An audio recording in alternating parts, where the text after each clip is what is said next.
Pakistan get the job done. Let's put it that way. It was comfortable enough in the end. They may have lost a couple of wickets more than their fans would have liked. They may have taken a couple of overs more than their fans would have liked. But they'll take the 2 points. It's their first points in this World Cup. Could so easily have been 6 with just few moments going their way against India and Zimbabwe. But now they've got their campaign underway and they'd be hoping for just one favour from India to ensure that in that race to South Africa for the semi-finals, things remain in their own hands. We look back at that game and we build up to India-South Africa at the Perth Stadium itself on Maruti Suzuki presents ESPN Cricket for T20 Timeout. We'll hear from Uruj Mumtaz in just a moment. Before that, I've got Robin Uthappa and Tom Moody in studio with me.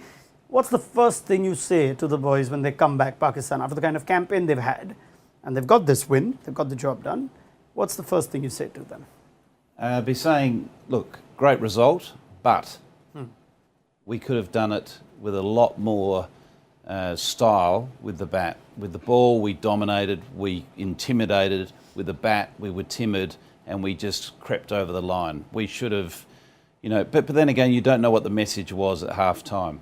I would have been encouraging that batting lineup to finish it in 10 overs or less.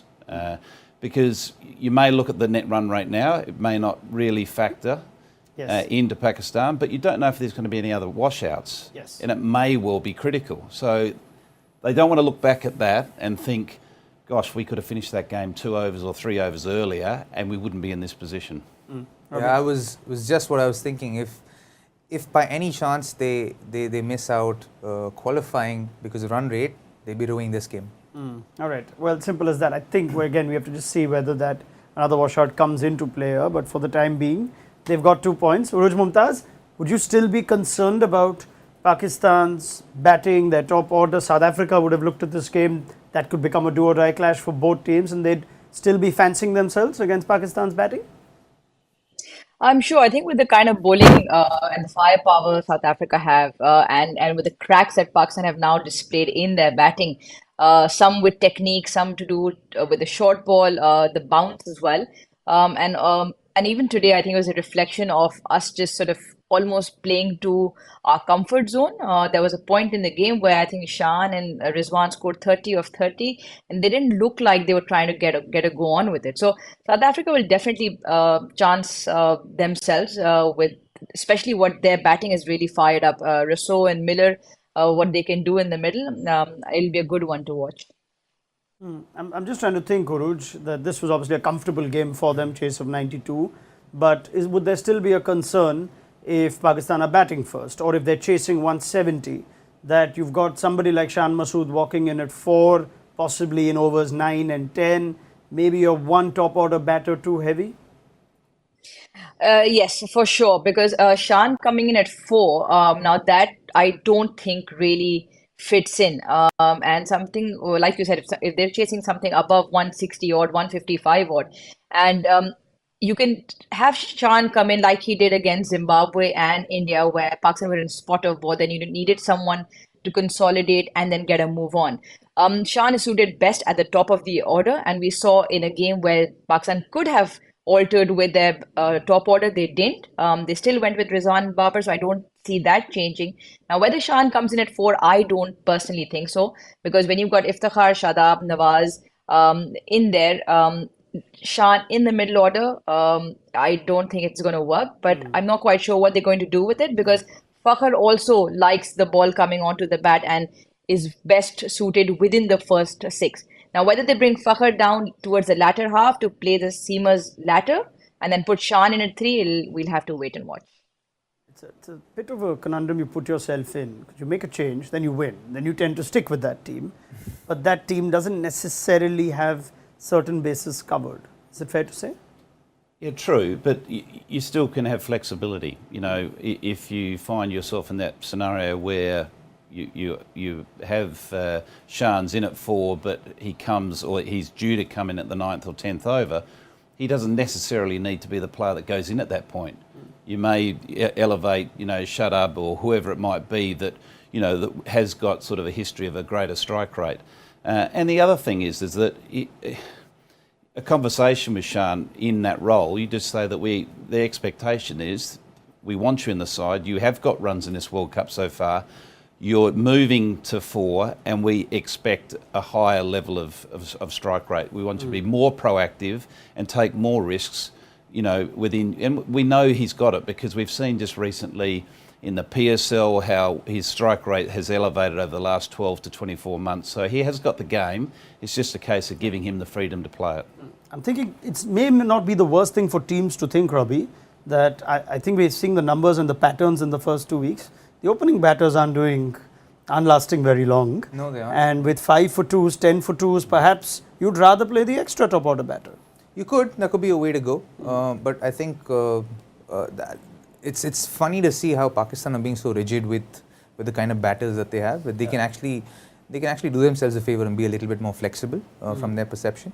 I feel like my belief is still the same. Separate the two best batsmen, get a little bit more depth, have someone go hard in the first 6 overs, give yourselves a little bit of a chance. But I don't think on these fields in Australia, the size of these grounds, I think the approach to T20 cricket should be slightly different. I think getting yourself in is going to be a big factor, and not a lot of opening batters are actually looking to do that. They're trying to go hard from the get-go.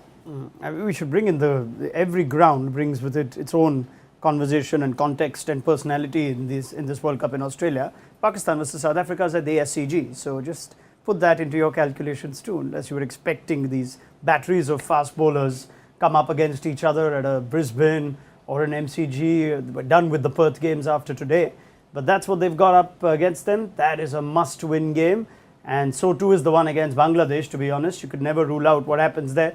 It's very simple now. Assuming no more washouts, let's leave that aside. Pakistan can get to a maximum of 6, which will still be insufficient if South Africa beat India today, and you'd expect South Africa to go on and beat the Netherlands. So you've got to have, so even if Pakistan do get the better of South Africa would still go to 7. What they need is a favour now. They need India to beat South Africa. So there are about a few thousand odd fans at the Perth Stadium, Pakistani fans. You get a day pass, I believe, as Robbie and Tom have told me, Uruj. But what a lovely day it'll be to watch Pakistani fans at Perth, Pakistani fans in Pakistan, rooting for an India win. Why not? If that's the one way to get to the semi-finals, then why not? But again, let's come back to the main element where it's Pakistan's got themselves to blame. You leave things to chance and they come back to bite you. And even today, if it does come down to red run rate, which it might not, but we don't know because rain has played spoil sport throughout this World Cup. So they'll look back at today's game as well and they'll probably be like, we could have done better. So as in all the games in India, I thought Wasim Jr. could have played, could have been a different story. You can't pin it down to Nawaz's last game, but why not? Let's root for India for today. Yeah, if a smile could speak a million words, Uruju's smile was it. Yeah. It's a great thing actually. I mean, we tend to build up a lot of our content and our broadcast on rivalry and history and whatnot. This is a beautiful thing about sport, isn't it? It is. It absolutely is. And I think when it comes to sport, all of these differences kind of drop, they kind of fade away. And I think that's what makes sport the greatest unifier in the world, I think. And we might have something similar in a bit where perhaps for Australia to qualify, New Zealand must beat England to give them a fair chance. So you'll have the Australians rooting for the New Zealanders. We're happy to support New Zealand. Right. They're our little little baby brother. I should have asked you this question in 5 minutes. I asked it 5 minutes too soon. All right. This is where we say thank you very much to Uruj Mumtaz, and we will get her on when that big Pakistan-South Africa game comes our way later this week. Uruj, thank you so much for your time and your thoughts. Pleasure. Thanks, guys. All right. We're staying right here. We're going nowhere because Tom Moody took some offense to me calling India-South Africa the main course of the day. I don't know why he's doing that. Does he not get the world order? I don't think he does yet. Yeah? He still believes that Australia and England run the show? No, I just think we're lucky enough to have 3 main courses today. Is that right? Yeah, well, me more than you. I don't want to say. Yeah, no, don't. Wait, it's 2022, Tom. Behave yourself. Right. But India versus South Africa. It is a game that is genuinely mouth-watering, appetizing. Choose the adjectives, choose the words to describe it. Tell you what, there's Themba Bavuma who can do with some runs for all the conversation around. Imagine if he just fires on the biggest of stages. That's the game that's happening at Perth. We'll be joined by a couple of guests in a bit, but let's get thoughts from both Tom and Robin. From what we've seen today, there's a reason this is being talked up as a really good contest. South Africa showed us that they are serious contenders, Tom. What's going to be different about this contest at Perth that we've not seen at previous games, where the conversation's been more around the conditions than the players playing in those conditions? I think a lot of it's to do with South African, their bowling attack is a spectacle to watch. You know, you've got, Rabada, who hasn't really fired, to the level we know he can fire. We've got Nokia, again, bowling 150 plus.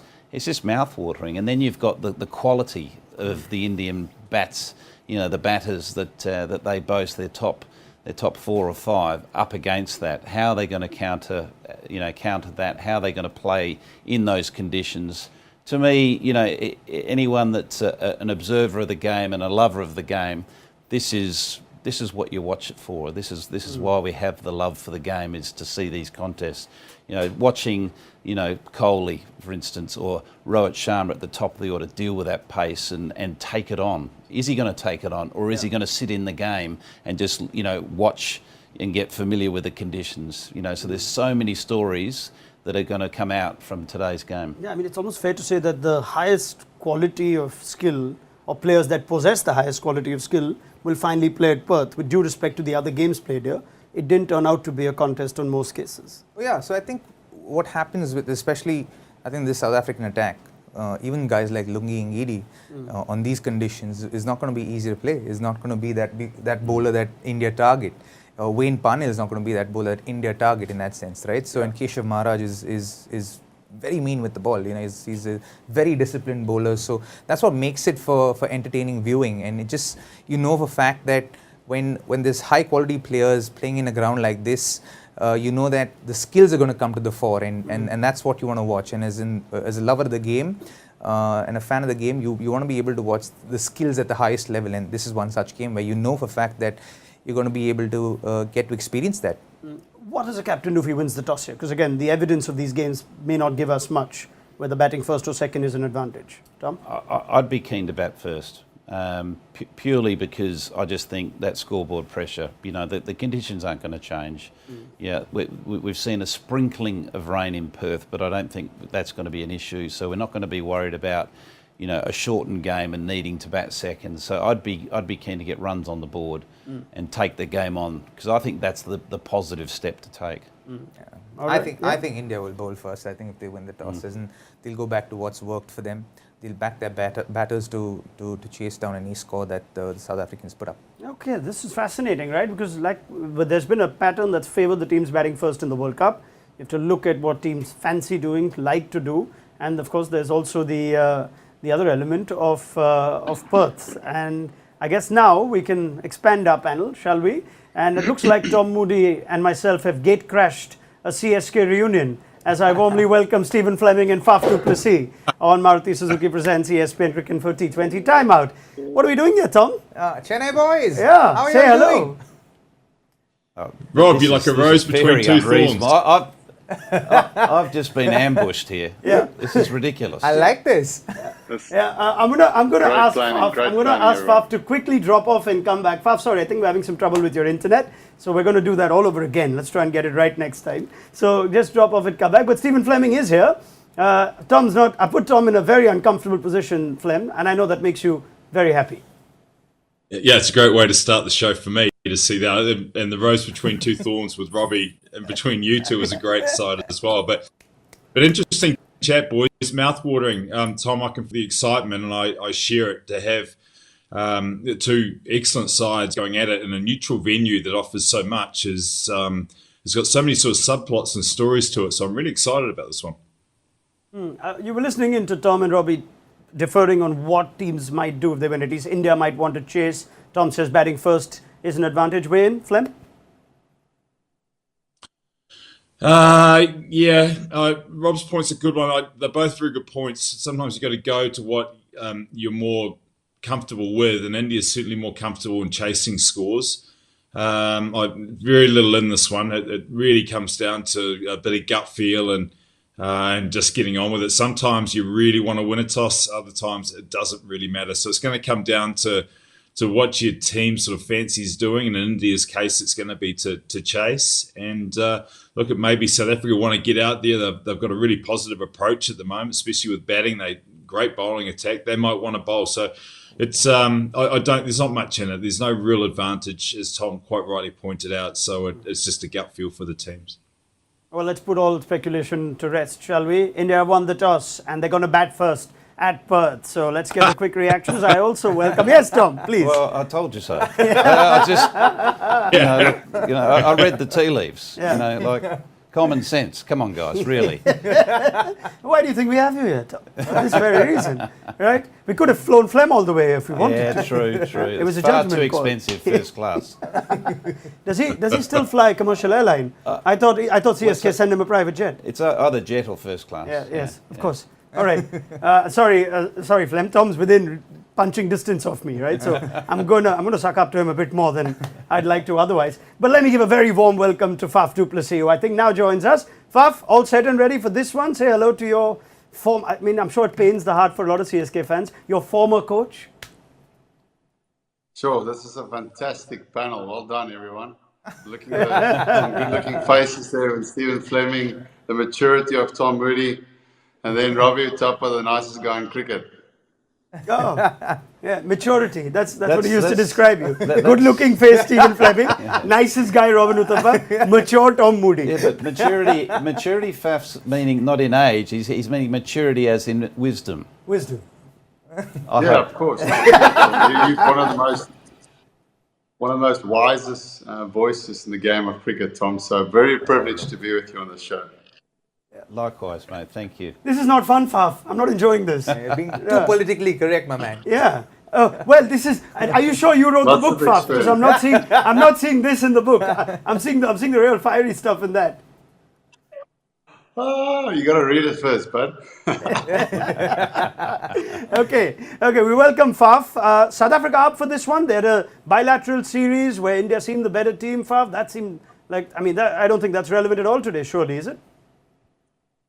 No, it's not. It's a World Cup, and I think it's probably one of the best bowling attacks of the tournament in South Africa, with all their pace and bounce at a venue that really suits them. Perth is known for that. Not a lot of spin there, so South Africa's got some great fast bowlers and a lot of variety in their bowling attack. But then also against India, which is probably one of the strongest batting attacks or probably batting lineups in the World Cup. So it's all set for a very exciting contest. I think that fast bowlers are going to be something to. That first 10 overs is going to be a really good challenge. It makes for such a big game this, because South Africa aren't comfortable by any stretch. They lose today, like we put the permutations out. They leave matters to a chance in that Pakistan game. They've got to win that one. So if they win today, they pretty much keep matters in their own hands. India can afford to drop a couple of points here with Zimbabwe and Bangladesh yet to play in the group. With due respect to those sides, that Pakistan game was such a big one for India to get the job done against, even though it took literally everything to go their way for it to happen. We weren't expecting a team that's won 2 out of 2 to make a change, but they have today. Deepak Hooda plays. Akshar Patel has been dropped, so it looks like a decision to boost their batting. Let's get a quick reaction. Robin Uthappa. I'm honestly a little surprised. I thought Akshar bowled exceptionally well in the last game, and I think he's a good. And maybe because there are too many left-handers, they've probably gone with Ashwin. I think that's the only reason they've probably gone to Ashwin ahead of Akshar Patel. But having said that, Deepak Hooda, I'm excited. I think he's an exciting young cricketer, a big future for India, and it's good to see him get a game. Tom. I think it's